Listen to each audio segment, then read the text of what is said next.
विश्व के महानतम दार्शनिकों में से एक सुकरात एक बार अपने शिष्यों के साथ बैठे कुछ चर्चा कर रहे थे।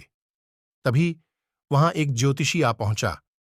वह सबका ध्यान अपनी ओर आकर्षित करते हुए बोला, मैं ज्ञानी हूं।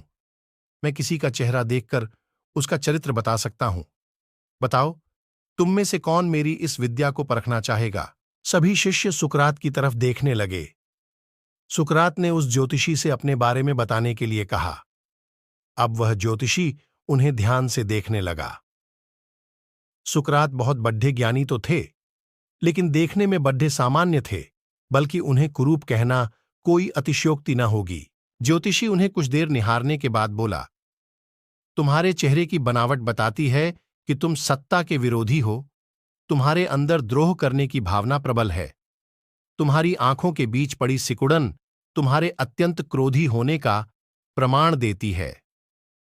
ज्योतिषी ने अभी इतना ही कहा था कि वहां बैठे शिष्य अपने गुरु के बारे में ये बातें सुनकर गुस्से में आ गए और उस ज्योतिषी को तुरंत वहां से जाने के लिए कहा।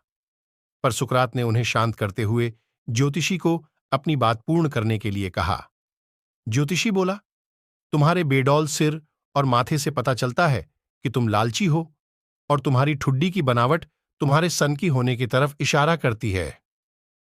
इतना सुनकर शिष्य और भी क्रोधित हो गए, पर इसके उलट सुकरात आ गए और उस ज्योतिषी को तुरंत वहां से जाने के लिए कहा। पर सुकरात ने उन्हें शांत करते हुए ज्योतिषी को अपनी बात पूर्ण करने के लिए कहा। ज्योतिषी बोला, तुम्हारे बेडौल सिर और माथे से पता चलता है कि तुम लालची हो, और तुम्हारी ठुड्डी की बनावट तुम्हारे सनकी होने की तरफ इशारा करती है। इतना सुनकर शिष्य और भी क्रोधित हो गए, पर इसके उलट सुकरात प्रसन्न हो गए और ज्योतिषी को इनाम देकर विदा किया। शिष्य सुकरात के इस व्यवहार से आश्चर्य में पड़ गए और उनसे पूछा, गुरुजी, आपने उस ज्योतिषी को इनाम क्यों दिया, जबकि उसने जो कुछ भी कहा वो सब गलत है? नहीं पुत्रो, ज्योतिषी ने जो कुछ भी कहा वो सब सच है। उसके बताए सारे दोष मुझ में हैं। मुझे लालच है, क्रोध है, और उसने जो कुछ भी कहा वो सब है। पर वह एक बहुत जरूरी बात बताना भूल गया।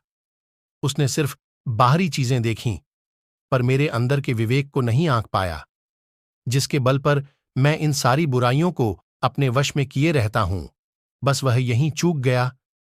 वह मेरे बुद्धि के बल को नहीं समझ पाया। सुकरात ने अपनी बात पूर्ण की।